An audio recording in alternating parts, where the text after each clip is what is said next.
Good morning બાળ મિત્રો. આપણે ધોરણ 6 ની અંદર આપણું ઘર પૃથ્વી પાઠમાં પહેલા બે ભાગની અંદર જોયું હતું કે આપણી પૃથ્વી આજુબાજુ જે 8 ગ્રહો આવેલા છે એના વિશે માહિતી મેળવી.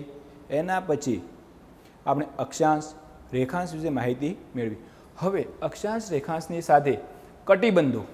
કટિબંધ કોને કહેવાય? કે કટિબંધ એટલે કે પૃથ્વીને 3 ભાગમાં વહેંચવામાં આવી છે, 3 પ્રકાર પાડવામાં આવે છે. તો કયા કયા કટિબંધના 3 પ્રકાર પાડવામાં આવે છે? તો ઉષ્ણ કટિબંધ, સમશીતોષ્ણ કટિબંધ અને શીત કટિબંધ. આમનો ભાગ કઈ રીતે? કે ઠંડી ગરમીના આધારે જુદા જુદા વિભાગોમાં પૃથ્વીને વહેંચવામાં આવે છે, તેને કટિબંધ કહેવામાં આવે છે. કટિબંધ કોને કહેવામાં આવે છે? તો કે ઠંડી ગરમીના આધારે જુદા જુદા વિભાગોમાં પૃથ્વીને વહેંચવામાં આવે છે, તેને કટિબંધ કહેવામાં આવે છે. તો કટિબંધ કયા કયા? કટિબંધ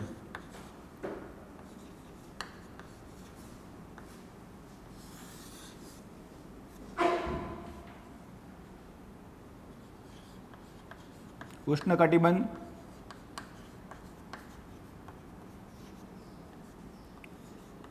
સમશીતોષ્ણ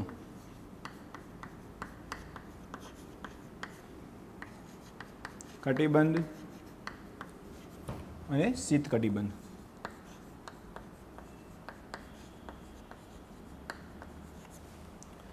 જે રીતે આપણી પૃથ્વી સૂર્યના કિરણો સીધા, ત્રાંસા અને સૌથી વધારે ત્રાંસા પડે છે, એ રીતે પૃથ્વી પર ગરમી, ઠંડી પડે છે, જેના કારણે આપણે પૃથ્વીને 3 વિભાગમાં વહેંચવામાં આવી છે: ઉષ્ણ કટિબંધ, સમશીતોષ્ણ કટિબંધ અને શીત કટિબંધ.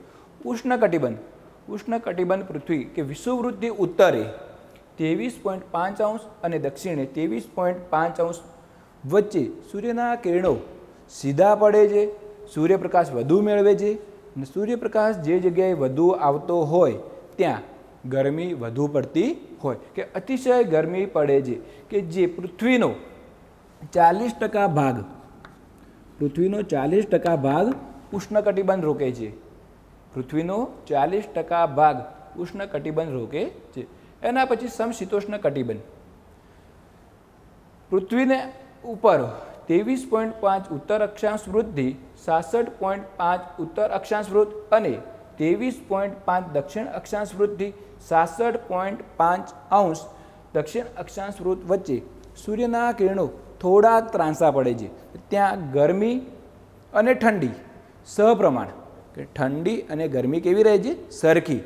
આપણને ગરમી પણ વધારે ન લાગે અને ઠંડી પણ વધારે લાગે નહીં, એટલે કે સરખું. ને સમશીતોષ્ણ કટિબંધ કહે છે જે પૃથ્વીનો 52% ભાગ રોકે છે. 52% ભાગ રોકે છે. ત્રીજો ભાગ શીત કટિબંધ. શીત અતિશય ઠંડી, કે સૂર્યના કિરણો ખૂબ જ ત્રાંસા પડતા હોય, ગરમી બરાબર પહોંચી શકતી હોય નહીં, જેના કારણે ત્યાં ખૂબ જ અતિશય ઠંડી પડે છે. કહીએ તો પૃથ્વીના ઉત્તર ધ્રુવ અને દક્ષિણ ધ્રુવ પર 12 માસ બરફ છવાયેલો રહે છે, કે 66.5 અંશ ઉત્તર ધ્રુવ વૃત્તથી 90 અંશ ઉત્તર ધ્રુવ અને 66 દક્ષિણ ધ્રુવ વૃત્તથી 90 અંશ દક્ષિણ ધ્રુવ વૃત્ત પર સૂર્યના કિરણો ખૂબ જ ત્રાંસા પડે છે, જેથી કરી ગરમી પહોંચતી નથી. 12 માસ બરફ છવાયેલો રહે છે, ખૂબ જ સખતની ઠંડી પડે છે, જે પૃથ્વી સપાટીનો 8% ભાગ રોકે છે. પૃથ્વી સપાટીનો 8% ભાગ રોકે છે. આપણે આકૃતિમાં જોઈએ કે ઉષ્ણ કટિબંધ કે વિષુવવૃત્ત, કર્કવૃત્ત અને મકરવૃત્ત, જ્યાં સૂર્યના કિરણો કેવા પડે છે? સીધા પડે છે. આ ભાગ ખૂબ જ ગરમી મેળવે છે, જે કટિબંધને આપણે ઉષ્ણ કટિબંધ તરીકે ઓળખવામાં આવે છે, કે અહીંયા સખતની ગરમી પડે છે, કે સૂર્યના કિરણો કેવા પડે છે? સીધા પડે છે, જેથી કરી ગરમી ખૂબ જ વધુ પડે છે, જે 40% ભાગ પૃથ્વી સપાટીનો રોકે છે. સમશીતોષ્ણ કટિબંધ, કે ઠંડી ગરમી સરખી, સૂર્યના કિરણો બારીક ત્રાંસા, જે ભાગ પર સૂર્યના કિરણો ત્રાંસા પડે છે ત્યાં ગરમી ઠંડી સરખી પડે છે.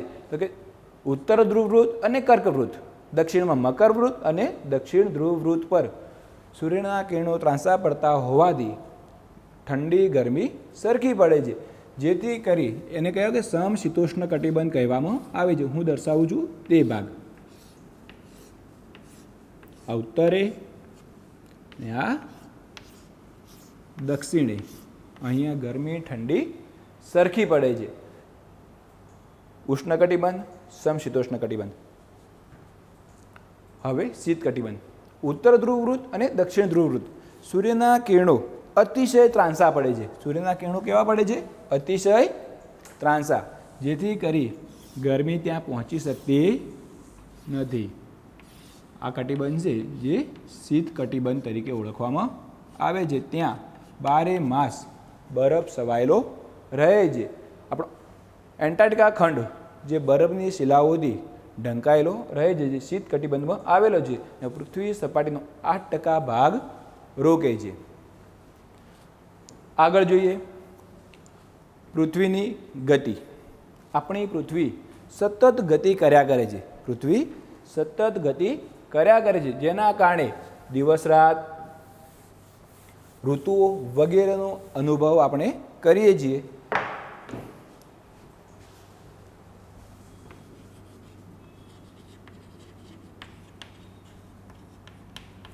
પૃથ્વીની ગતિના 2 પ્રકાર છે, પરિક્રમણ, 2 પરિભ્રમણ.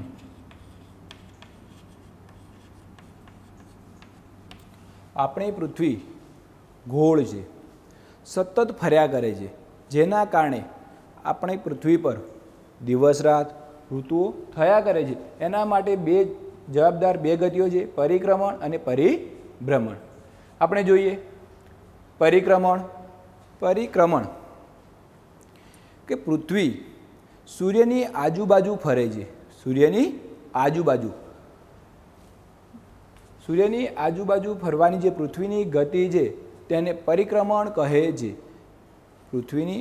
સૂર્યની આજુબાજુ ફરવાની જે ગતિ છે તેને શું કહે છે? પરિક્રમણ. જે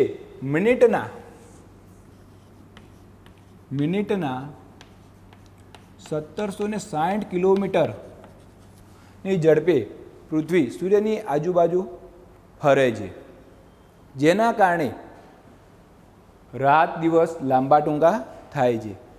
પૃથ્વી પોતાની કક્ષા સાથે 23.5 અંશનો ખૂણો અને ધરી સાથે 66.5 અંશનો ખૂણો બનાવી સતત ફર્યા કરે છે. પોતાની કક્ષા સાથે કેટલો? 23.5 અંશનો ખૂણો અને ધરીની સાથે 66.5 અંશનો ખૂણો બનાવી સતત ફર્યા કરે છે. તો જુઓ આપણે આ પૃથ્વીનો ગોળો છે, એના સ્ટેન્ડ ઉપર ઊભો છે. સીધો છે કે ક્રોસ છે? આપણને લાગે છે ને થોડોક નમેલો. તો પોતાની ધરી, જે ધરી ઉપરથી નીચે બંને પોઈન્ટ દેખાય છે, પોતાની ધરી છે કે ધરીની પર 23.5 અંશ અને કક્ષા જે પોતાની ફરવાનો માર્ગ છે તેની સાથે 66.5 અંશનો ખૂણો બનાવીને સતત ફર્યા કરે છે, જેના કારણે દિવસ રાત લાંબા ટૂંકા અને ઋતુઓનું પરિવર્તન થાય છે.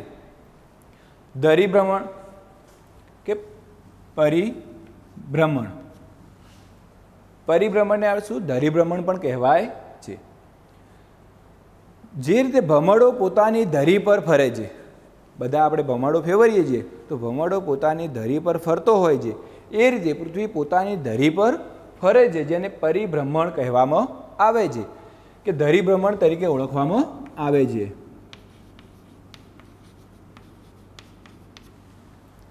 ધરીભ્રમણ પૃથ્વી પોતાની ધરી પર કલાકના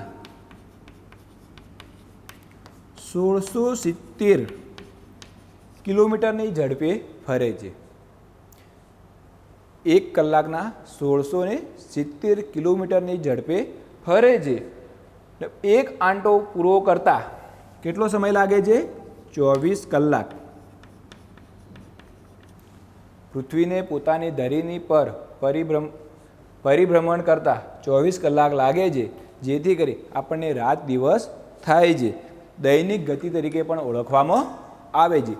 જુઓ, આપણે પૃથ્વી પોતાની ધરી પર પૂર્વથી પશ્ચિમથી પૂર્વ તરફ, એટલે આપણો સૂર્ય કઈ બાજુ ઉગે છે? પૂર્વમાં. કે પૃથ્વી કઈ બાજુ ફરે? સૂર્ય સામે જાય છે પશ્ચિમથી પૂર્વ તરફ. એટલે આ રીતે આપણી પૃથ્વી ફરે છે, જેના કારણે આપણને સૂર્ય પશ્ચિમમાં ઉગતો અને આથમતો લાગે છે. હકીકતમાં સૂર્ય ઉગતો નથી, આથમતો નથી, પૃથ્વી સતત ફર્યા કરે છે. પરિક્રમણ 365 દિવસ.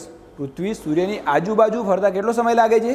365 દિવસ, કે 1 વર્ષ જેટલો સમય પરિક્રમણ એને ફરતા લાગે છે. ધરીભ્રમણમાં કેટલો સમય લાગે છે? 24 કલાક, જેના કારણે દિવસ રાત થાય છે.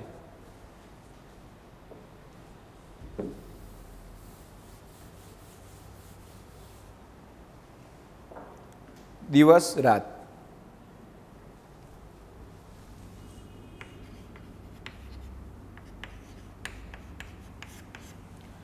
જે આપણે જોયું પૃથ્વીની દૈનિક ગતિ. પૃથ્વીની દૈનિક ગતિના લીધે દિવસ રાત થાય છે. જો પૃથ્વી પોતાની ધરી પર ફરતી ન હોત તો દિવસ રાત થતા હોત નહીં. પૃથ્વી પોતાની ધરી પર ફરે છે, તેના કારણે જ દિવસ રાત થાય છે. જો પૃથ્વી ન ફરતી હોત તો આપણે સતત અંધારામાં રહેવું પડતું હોત, અથવા સૂર્યના કિરણો જે ભાગ પર પડતા હોત એ સતત પ્રકાશ મેળવવાના કારણે અતિશય ગરમીના કારણે આપણું જીવન શક્ય બન્યું હોત નહીં.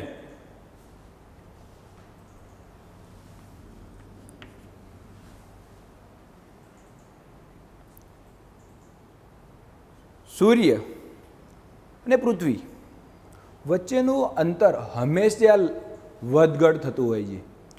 પૃથ્વી જે પોતાની કક્ષામાં ફરે છે, કક્ષા એટલે ઓર્બિટ, સૂર્યની આજુબાજુ જે પૃથ્વી ફરે છે એ ગોળાકારે નહીં પણ લંબ ગોળાકારે ફરે છે. કેવી ફરે છે? લંબ ગોળાકારે. જેના કારણે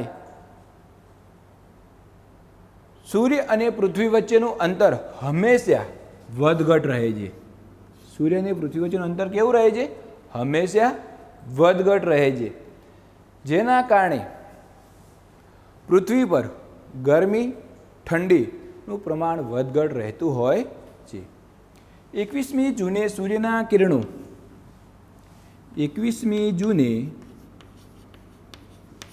સૂર્યના કિરણો કર્કવૃત પર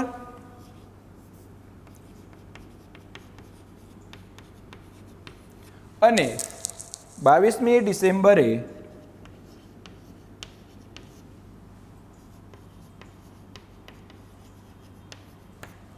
મકરવૃત પર સીધા પડે છે. 21મી જૂને કર્કવૃત પર અને 22મી ડિસેમ્બરે મકરવૃત પર સૂર્યના કિરણો સીધા પડે છે. તેથી કરી 21મી જૂને કર્કવૃત પર સખત ગરમી અને 22મી ડિસેમ્બરે મકરવૃત પર સખત ગરમી પડે છે. પૃથ્વી પોતાની કક્ષા ઉપર ફરવાના કારણે સૂર્યનું અને પૃથ્વીનું અંતર હંમેશા વધઘટ થતું હોવાના કારણે 21મી માર્ચ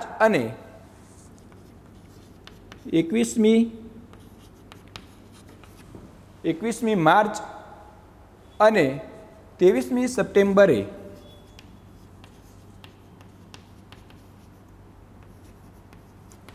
દિવસ રાત સરખા હોય છે.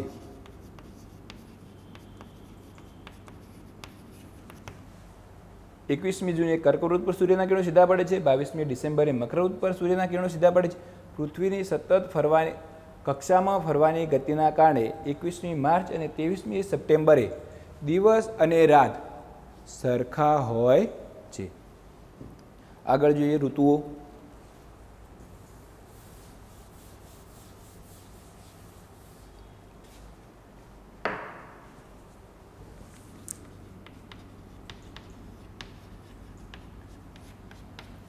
આપણે પૃથ્વી પર 3 ઋતુઓ જોઈએ છીએ, શિયાળો, ઉનાળો અને ચોમાસું. હકીકતમાં પૃથ્વી ઉપર 2 ઋતુઓનો જ અનુભવ થાય છે, શિયાળો અને ઉનાળો. સૂર્યના કિરણો જે જગ્યાએ સીધા પડે ત્યાં સખત ગરમી હોય છે, ત્યાં ઉનાળાનો અનુભવ થાય છે. સૂર્યના કિરણો જે જગ્યાએ ત્રાંસા પડે ત્યાં ઠંડી હોય છે, જેથી કરી શિયાળાનો અનુભવ થતો હોય છે.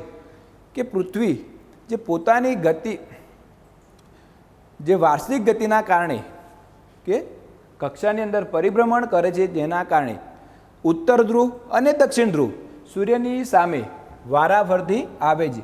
પૃથ્વી પોતાની ધરી એક જ બાજુ કક્ષા પર એક જ બાજુ નમેલી રાખીને ફરે છે. જુઓ તમે કઈ રીતે, તો જે રીતે પૃથ્વીની કક્ષા નમેલી છે તો આ રીતે રહી અને શું કરે છે, સૂર્યની આજુબાજુ આંટા મારે છે, જેના કારણે ઉત્તર ધ્રુવ અને દક્ષિણ ધ્રુવ સૂર્યની સામે વારાફરતી આવે છે.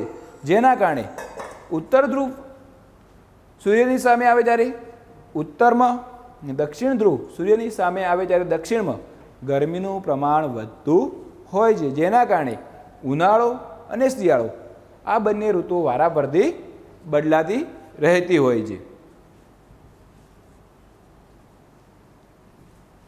આગળ જોઈએ ઉત્તરાયણ.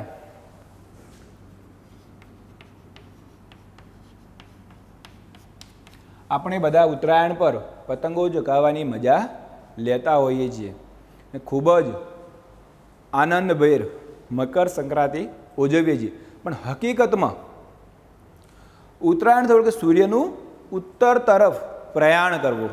જે કર્કવૃત મકરવૃત પર સૂર્ય હોય છે, જેથી બાજુ ઉત્તર તરફ એટલે કર્કવૃત તરફ સૂર્યના કિરણો પડવાની શરૂઆત થાય છે, તેને આપણે ઉત્તરાયણ કઈ તરીકે ઓળખીએ છીએ. હકીકતમાં ઉત્તરાયણ 14મી જાન્યુઆરીએ નહીં પણ 22મી ડિસેમ્બરે શરૂઆત થાય છે.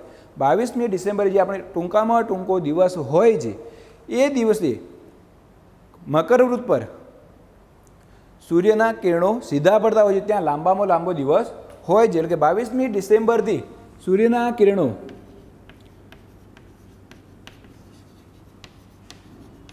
22મી ડિસેમ્બરથી સૂર્યના કિરણો ઉત્તર તરફ પડવાના શરૂ થાય છે. કઈ બાજુ?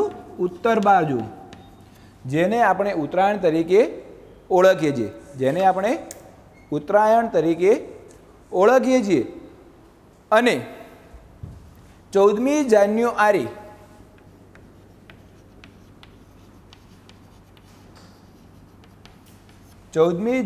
ના દિવસે સૂર્ય મકર રાશિની અંદર પ્રવેશ કરે છે, એટલે આપણે તેને મકર સંક્રાંતિ તરીકે ઓળખવામાં આવે છે. દક્ષિણયાન.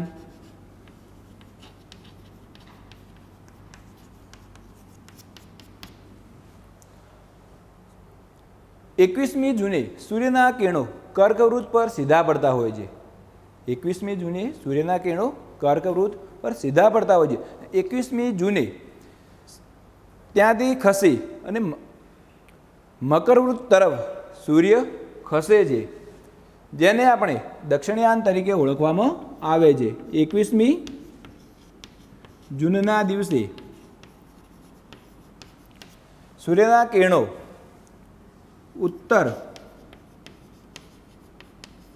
એટલે કે કર્કવૃત તરફથી ખસી વિષુવવૃત્ત પર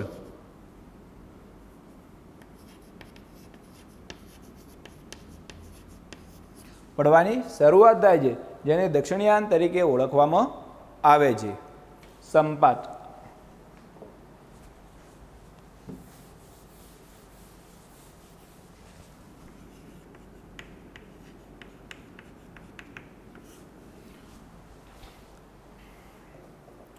સૂર્યનો ક્રાંતિવૃત્ત અને વિષુવવૃત્ત વર્ષમાં 2 વાર એકબીજાને છેદે છે, તેને સંપાત તરીકે ઓળખવામાં આવે છે. ઉત્તર ગોળાર્ધની અંદર 22મી માર્ચથી દિવસની લંબાઈ વધતી જાય છે અને રાત ટૂંકી થતી જાય છે. જ્યારે ઉત્તર ગોળાર્ધમાં 21મી જૂને વર્ષનો લાંબામાં લાંબો દિવસ અને ટૂંકામાં ટૂંકી રાત્રિ હોય છે, કે જે સમયે આપણે અહીંયા ઉનાળામાં સખત ગરમીનો અનુભવ કરતા હોઈએ છીએ, પરસેવે રેતઝેબ થતા હોઈએ છીએ. એની સામે દક્ષિણ ગોળાર્ધની અંદર 22મી ડિસેમ્બરે વર્ષનો લાંબામાં લાંબો દિવસ અને ટૂંકામાં ટૂંકી રાત્રિ હોય છે, કે આપણે જ્યારે અહીંયા કડકડતી ઠંડી પડતી હોય, આપણા ભારત દેશમાં જ્યારે કડકડતી ઠંડી પડતી હોય ત્યારે દક્ષિણ ગોળાર્ધની અંદર સખતની ગરમી પડતી હોય છે. દક્ષિણ ગોળાર્ધની અંદર 24મી સપ્ટેમ્બરે ટૂંકામાં ટૂંકો દિવસ અને લાંબામાં લાંબી રાત્રિ હોય છે. સંપાત એટલે કે સૂર્યનો ક્રાંતિવૃત્ત અને વિષુવવૃત્ત વર્ષમાં 2 વાર એકબીજાને છેદે છે, જેને સંપાત તરીકે ઓળખવામાં આવે છે.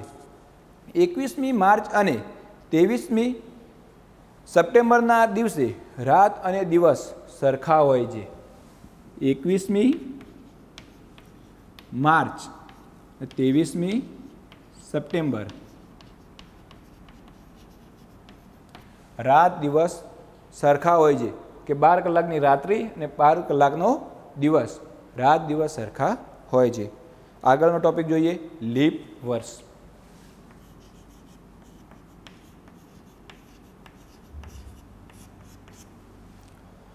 આપણે જોઈએ છીએ કે 4 વર્ષે લીપ વર્ષ આવે છે. ફેબ્રુઆરી માસની અંદર 28 દિવસના બદલે 29 દિવસ 4 વર્ષે ફેબ્રુઆરી માસમાં 1 દિવસ ઉમેરવામાં આવે છે. આવું કેમ કરવામાં આવે છે તો આપણે જોઈએ. પૃથ્વી પોતાની કક્ષાની અંદર સૂર્યની આજુબાજુ પરિભ્રમણ કરતા 365 દિવસ અને 6 કલાક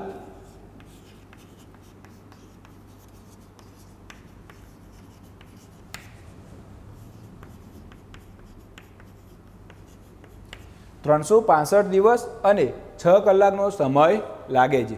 જો દર વર્ષે આપણે 365 દિવસ અને 6 કલાકનો સમય લઈએ તો તારીખ વારની અંદર હંમેશા સતત ગોટાળો થતો રહે. એ માટે 365 દિવસે વર્ષ પૂરું કરી અને જે 6 કલાક વધે છે એ 4 વર્ષે, કેટલા વર્ષે? 6 ચોક 24, એટલે કે 4 વર્ષે 1 દિવસ ફેબ્રુઆરી માસની અંદર ઉમેરવામાં આવે છે. એટલે ફેબ્રુઆરી માસમાં 28 દિવસના બદલે 29 દિવસ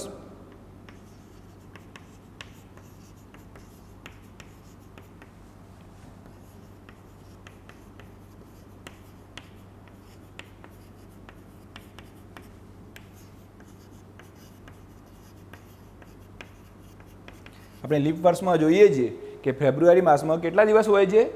28 દિવસના બદલે 29.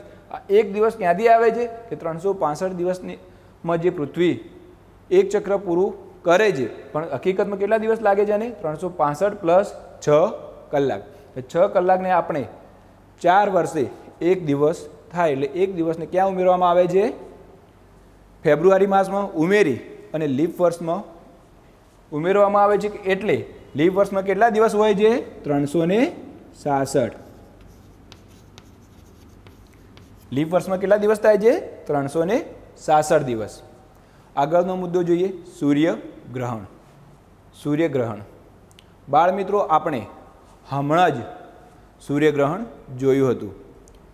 સૂર્યગ્રહણ થવું એટલે કે પૃથ્વી, ચંદ્ર અને સૂર્ય, કે પૃથ્વી અને સૂર્યની વચ્ચે શું આવે છે? ચંદ્ર.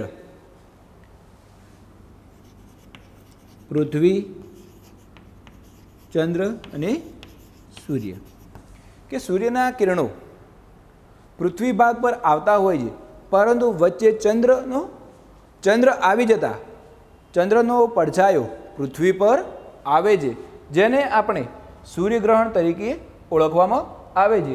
જુઓ અહીંયા આકૃતિ દોરું.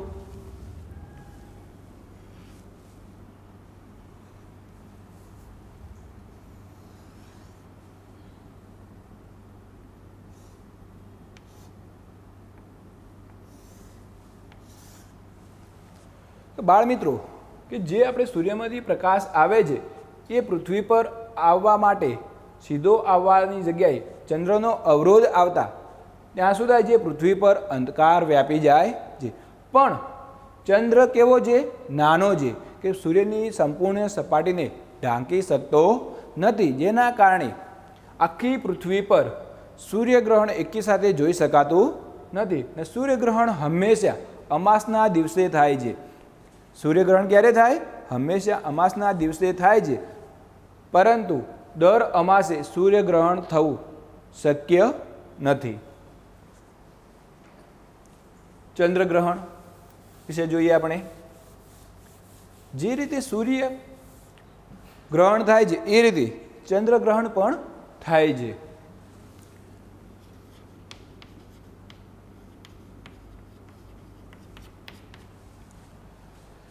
ચંદ્રગ્રહણ પૂનમના દિવસે થાય છે. ચંદ્ર એ સ્વયં પ્રકાશિત નથી.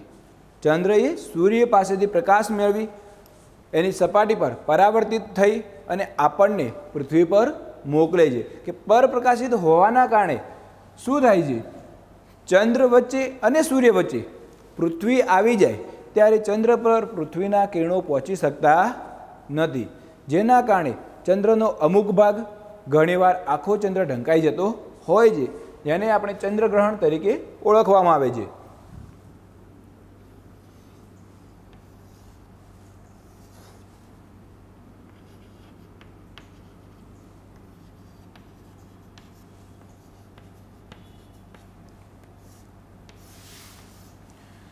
જે સૂર્યના કિરણો ચંદ્ર પર પહોંચવાની જગ્યાએ શું થાય છે, પૃથ્વી વચ્ચે આવી જવાથી ચંદ્ર અને સૂર્યની વચ્ચે શું આવી જાય છે, આપણી પૃથ્વી, જેના કારણે પૃથ્વીનો પડછાયો ક્યાં પહોંચે છે, ચંદ્ર પર. કે ચંદ્ર કાળો દેખાય છે. કે પૂનમના દિવસે ત્રણે એક જ લાઈનમાં આવવાના કારણે શું થાય છે, ચંદ્ર પર કાળો પડછાયો પડે છે, જેને ચંદ્રગ્રહણ તરીકે ઓળખવામાં આવે છે. અને ચંદ્રગ્રહણ પૂનમના દિવસે થાય છે. પરંતુ દર પૂનમે ચંદ્રગ્રહણ થવું શક્ય નથી. બાળ મિત્રો, આપણો ઘર પૃથ્વી પાઠ પૂર્ણ થયો.